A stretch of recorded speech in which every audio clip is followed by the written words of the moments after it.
Welcome to Conversations Beyond the Veil. I'm Romy, I'm your host, and I'm from Romy's Mystical Realm. And as always, I'm here with Tracy and I'm here with Andrew. So today we are diving into a deep question. So if we spiritual beings having a human experience, why does the human experience hurt so damn much? So we talk about growth, we talk about lessons, we talk about karma, free will, soul journeys, and trusting the universe. But what happens when life hurts so badly that you question all of it? What if something happens that you didn't choose, you didn't ask for, and you certainly did not understand, or you do not understand? Does everything really happen for a reason? Or do we actually need pain to grow? And can we still be spiritual when we are angry, when we're grieving, when we're questioning everything? So today we're going to go there. No perfect answers, no pretending. We haven't figured out any of this, guys. So just three people having an honest conversation about what it means to be spiritual while still being human. So Tracy and Andrew, let's talk. Let me go first. And Romy, welcome, Romy. Welcome, Andrew. So nice to be back with the trio. It's always nice to be with you two. And this is a very deep subject and a very good subject today to cover. So why does the human experience hurt so much? I think we're going to delve into it. But I'm your girl, Tracy, your spiritual bestie, and cannot wait to get some answers for you viewers. Andrew. Hi, everybody. Yes, we're delving into some very deep questions and answers today. So let's see where it takes us. But there's a lot of things happening in the world. Every person you speak to are going through something. There's wars going on. There's all sorts. So I don't know, Andrew, I think you should kick us off. What do you think is happening in this world? Why is all this happening? Well, to start off with, let's start at the beginning where you said we are here to have a human experience. So therefore we get thrown into the duality of life. And when we get thrown into the duality of life, already there's conflict there, because life is trying to pull us out there, and spirit is trying to pull us in so that we can reconnect with ourselves. Because we all come from the spirit world, which is Father. This down here, this human experience is Mother. And so therefore we have to find that balance again between Father, Mother, which is the human experience. But in the process, you've got to turn inwards and find yourself and balance everything that has taken place in your life or in other lives. So it's about shutting out the outside world and the duality of life. And if we don't do that willingly, I personally think that it gets forced upon us. And that's when we feel or perceived suffering comes about. Is it real, or is it an illusion, or is it life pushing us in a direction? Because in the process of being here, we have to go onto the threshing floor of life, where things get grinded out of us. We all have to go through the wine press. You have to be pulled through the eye of the needle, and that doesn't belong there has got to stay behind it. So what is it that stays behind? It's that human experiences that have pulled us either to the left or to the right during the course of our life or other lives. So it's all about trying to find that middle way and navigate your path. But we all want a perfect experience, but unfortunately that's not going to happen, because there is that old saying that calm seas do not produce good sailors. Well, that's very true. So therefore, we have to ride on this stormy sea, and we have to go through these experiences of joy and pain and suffering, because we've got to experience it all. If we are living through the five senses, you have to experience those five senses. But at the end of the day, it mustn't become your full reality. There's still got to be a withdrawing from the world as such, to turn inwards, to find out who you are. Tracy, how do you feel? What have you got? Yeah, I'm loving that, Andrew. That is, in a nutshell, I'm loving it. I'm loving what the thoughts that you've said. But what I want to say, to add to what Andrew had to say, is being spiritual doesn't protect us from being human as well. We still need to go through the experiences, the heartbreak, the grief, the rejection, the fears, the disappointments, the losses. But spirituality is also not about pretending to be everything is okay and that everything is positive as well. So sometimes it's just simply what helps us to survive and make sense of what we're going through. Pain can shake our belief as well, but questioning our belief doesn't mean we've lost our spirituality. For us to get through all of this, to be able to deal with everyday, said, grief, all the anxieties and all that, it's definitely like what Andrew's saying, is to go within and see what is actually what no longer serves me. I've been going through grief, so you can only, and I'm not saying you must stop grieving or anything like that, but that will always stay with you.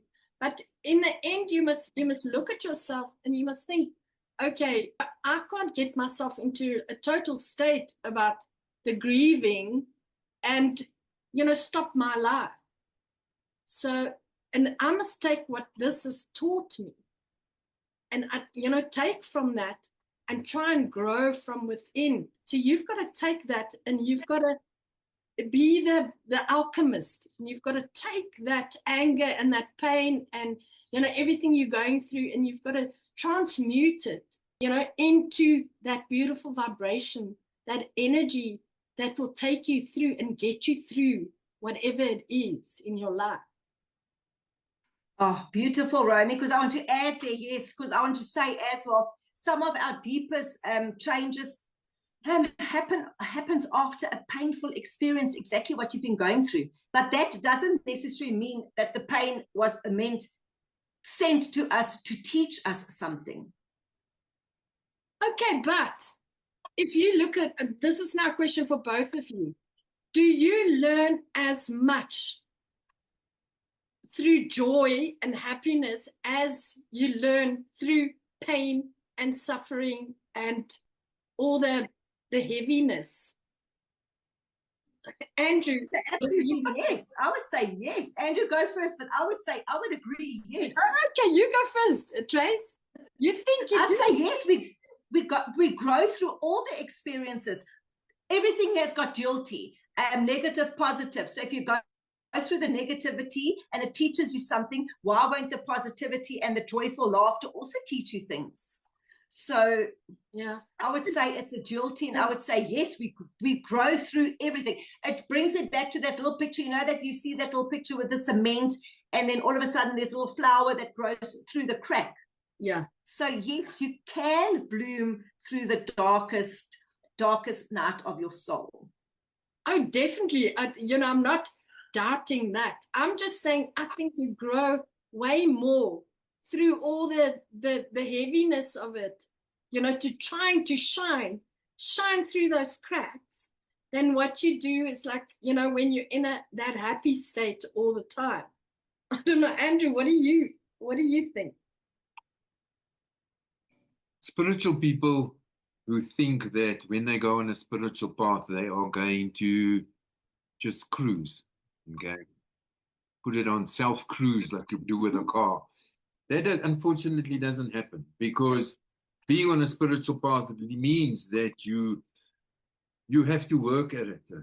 It's going to be an assignment for life, your own personal assignment for life, and it doesn't end, it doesn't stop. It's a continuous working process.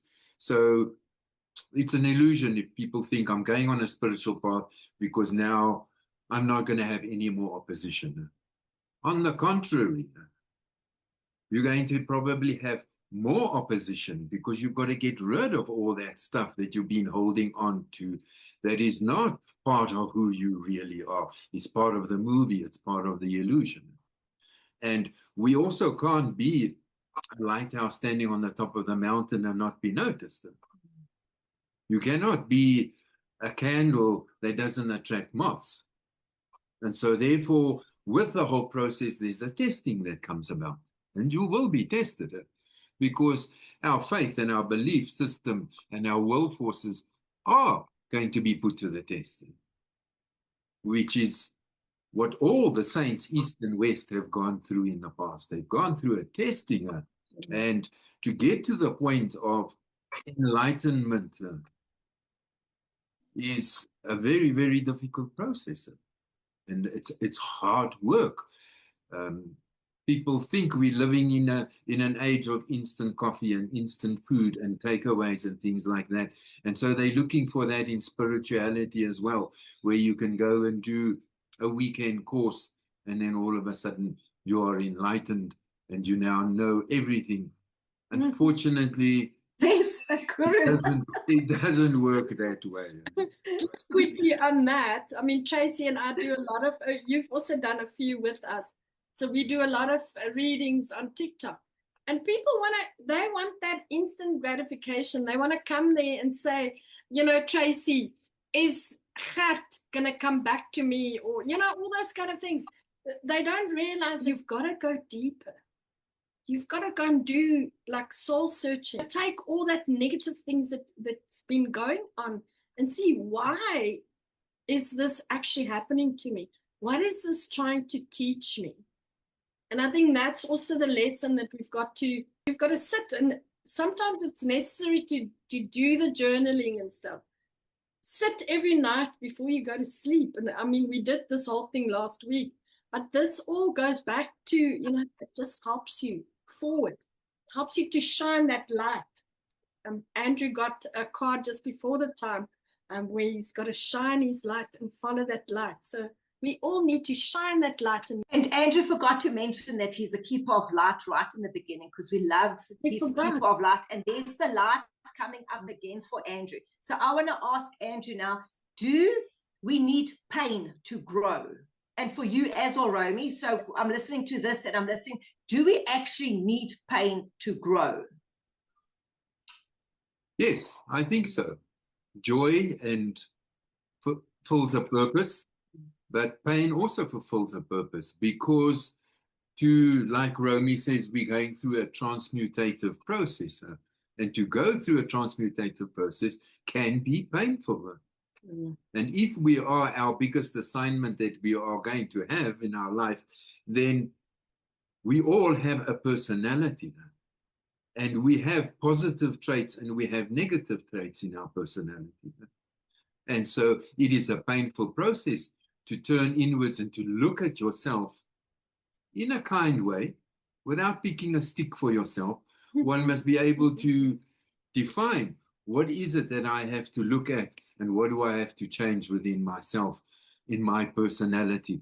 Because we've all got positive traits and negative traits. And so when you come to a realization that I have to work at these negative traits, then it's a self-assessment. It's like in marketing where they speak about doing a SWOT analysis, and you look at your strengths and your weaknesses and your opportunities and your threats. So what is our strengths and what is our weaknesses? And when you start working at your weaknesses, it's very difficult to change that, because some of these habit patterns we have been creating for our whole lives and maybe other lives. And we bring them back with us, and you have to overcome them. It's your changes that you must bring about. And sometimes it's a very, very painful process. And when you work through a painful process, it changes you. You are not the same person when you come out on the other side. Yeah. Yes, love that, because I want to say pain does make us stop, reassess our life. Exactly what you said, Andrew. I'm loving that. Rose, what are your thoughts on that one? I feel a lot of people don't deal with their pain. So they go through something, so it accumulates. It accumulates and it just gets more and more and more. And eventually you get to a state that is you're in such a bad way. And that's also where shadow work comes in. So I feel every single person, and this is an ongoing thing. We all need to do the shadow work. We need to see what is it in my life, what the trauma that I went through as a child. There's hardly anybody that I know that hasn't had trauma when they were a child. I think I've ever heard of one person that said to me they didn't have trauma. So, it's very important for us to work through that. To find your light and to move forward. Tracy, let's hear your take on all of that. Yes, Rose, while you were talking, I'm hearing about the bottleneck effect. The bottleneck when you suppress until one day it just shoots and then everything comes out. So, because you're not dealing with the stuff that life has given you. And instead of looking at things as a negative, turn it around and what is this teaching me? What am I learning from these experiences? Especially when you keep on repeating the same, oh, poor me, that victim mentality. Look at it in a different light. Use it in a positive way for yourself. Turn it around. Turn it around. Turn it around. And when Andrew mentioned the stick, I had to fetch my feather to say, here's my stick, Andrew. We're all human. We three spiritual people, but we're also human. But here's my stick. So I can also get a little lash with my little feather stick. Now that you've got that stick, this brings me back to the Lion King. What is his name? Rafiki, the baboon. And he has to go, he has to knock him on the head and say, wake up. And sometimes we need that stick on the head to say, wake up, so that you can see, what's happening. So then I would say, coming back to the question then, so pain is not necessarily punishment. Like some people will say, oh, this is so traumatic. I've had such a traumatic life. So it's not actually a punishment. It's the way you perceive it. Correct, Andrew? Absolutely. And it's also the way we go through it and how we experience it, because sometimes we create our own pain because we are caught in these two opposites of sympathy and antipathy. So you either sympathize with the situation or you're angry with it. You're either in fight or you're in flight, or you're the victim. And so until you surrender to the whole process, it's going to keep coming back, and you're going to experience the pain of it until you realize, but I have to work this through in a balanced way. I've got to find that middle way is very, very important, because there's always a left hand and a right hand. And that's what's happening out there in the world as well. There's a left and there's a right in politics, in everything, in religion. People cannot sit around the same table. This is to the left and this one's to the right. But we forget that those two wings of the bird belong to the same bird. And so which choices are you making about taking control of the wings of the bird? Do we allow ourselves to be pulled into these sympathy and antipathy spirals, and then we're not looking at the essence of what we have to change? Yes, we're all living with trauma, and like Romy has said, you have to do that shadow work. What is shadow work? Shadow work pertains to the synthetic self. We have a higher self and we have a synthetic self, which is an aspect of the ego. And it also has an aspect of the personality, because certain aspects of the personality is negative. And we have to come to realize that we have to work with this process, as painful as it is, to make changes. Because, and so many people these days say, but that's who I am, and you must accept me for who I am. As far as I'm concerned, that's a cop-out, because then you're stuck. You're not going to make those changes, and you are trying to force those negative aspects of yourself upon other people. Sure. So true. I've got a story that's coming up now about the water bearer with the 2 buckets. I'm sure you guys have heard this. So he's got one bucket that is like proper, and the other one has got a crack in it. And every day the water bearer puts the buckets on his shoulders and he walks down to the water. He gets the water and he walks up to his master's house. And the one bucket obviously stays perfectly full, beautiful. The other bucket, it's like half empty when he gets there. And, it carries on for years. And eventually, the one bucket is so proud of himself because, look, I'm giving you all this water. And the other bucket is like all ashamed. And he's like saying to the water bearer, I'm so sorry. I can't give you all the water. Walking all that way and I can't give you what you want. And the water bearer said to him, have you looked at the path where I usually walk? On your side, it is beautiful. There's flowers everywhere because I saw you had a crack and I planted seeds. So as you go along, the beautiful flowers have been growing for years and I've been able to give my master beautiful flowers from you.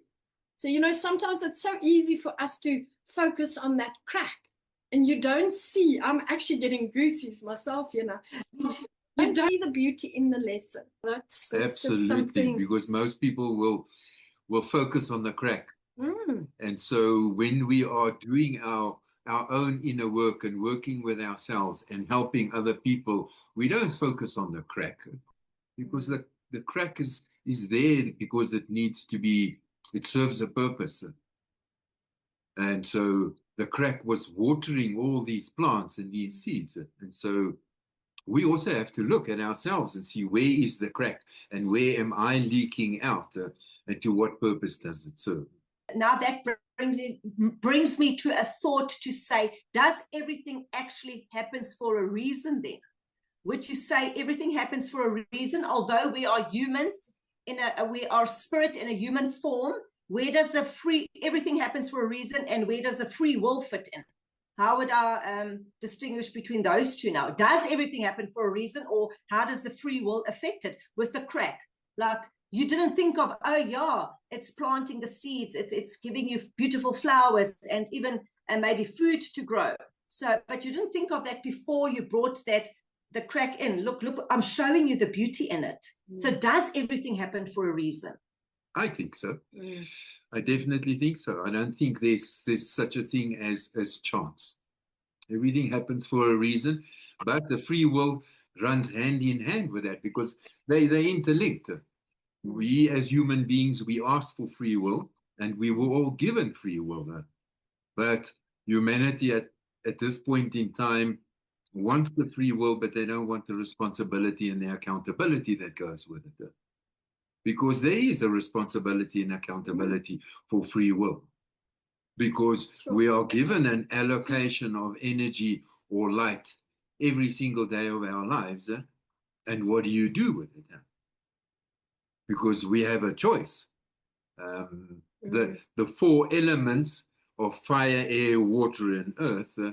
Earth is the lowest vibration. Okay? When you heat earth up and it becomes volcanic, it becomes liquid.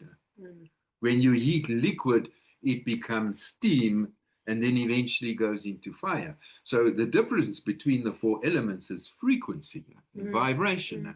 And so we've got to go through these stages of frequency and vibration. So what am I doing on a daily basis? Am I qualifying that energy that is given to me, or am I misqualifying? Okay? That's the free will choice you have. But just like you go to the bank and you sign for a loan, you are responsible and accountable for that. And so we have the universe that sponsors us, or we have masters or angels who come and work with us in this process. And so therefore you have an indebtedness to these people because they walk hand in hand with us. And so in the process of you being allocated energy on a daily basis, what is my energetic signature that I'm putting out there? Because there's a responsibility and accountability that goes with that. And so when we are misqualifying energy all the time, eventually, somewhere along the line, it's going to come back because you're responsible and accountable.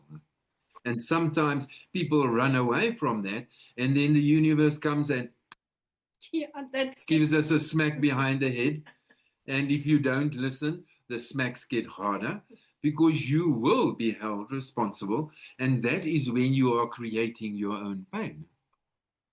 So the free will process and responsibility, accountability, it's all intertwined in a very, very divine mix. Sure. And we have to navigate through this. Tracy, what do you feel on all of this? I'm thinking now, well, I'm loving Andrew's answer. I'm thinking now, Andrew, have you written a book yet? Why haven't you not written a book yet? You need to put your knowledge in a book. You are just so knowledgeable because the elements, I've actually forgotten about the elements. Oh yeah, that's what I want to ask. So why do some people feel their burdens are more heavier than others? Is it the level of consciousness or the higher vibration? Just help me out with that one, because some people say, oh, my life is so hard, I've got a really hard life, but you just sailing through everything, you've got problems, but look how you sail. Is it, I think it's also maybe the level of consciousness, awareness, vibration. Yeah, I think it's also karmic. I mean, if we go back to karma, we go and we sign up for all these karmic lessons. So you won't sign up. You know what you sign up for when you're up there and you on your way back. You know what you're signing up for. When we come back down here, we forget. So this is very important for us to know, why am I getting these lessons? Somebody else might have a total different, they might have an easier life. They've got different karmic lessons that they need to accomplish, shall I say. So I think that's why, everybody's different. So whatever you signed up for, that's what you get given. And if you don't work on it and you grow on it and you get through all of this and you learn from it and you grow and you have that vibrational, that get your vibration up all the time, it's going to knock you. That stick is coming up all the time and it's going to knock you down. And you're going to come back all the time and you're going to have to do it again. So I definitely think that has got that's a big thing for all of us as well.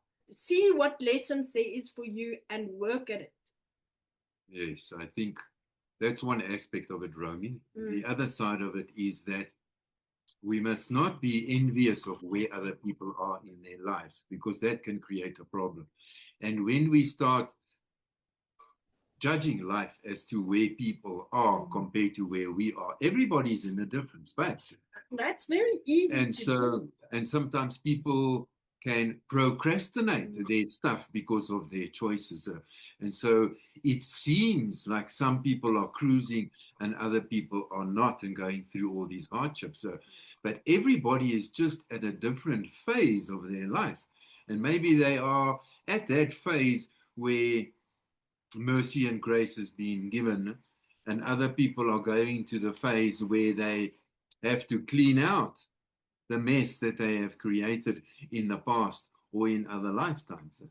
So my perception is that, or the image that I have that comes to mind is a diamond.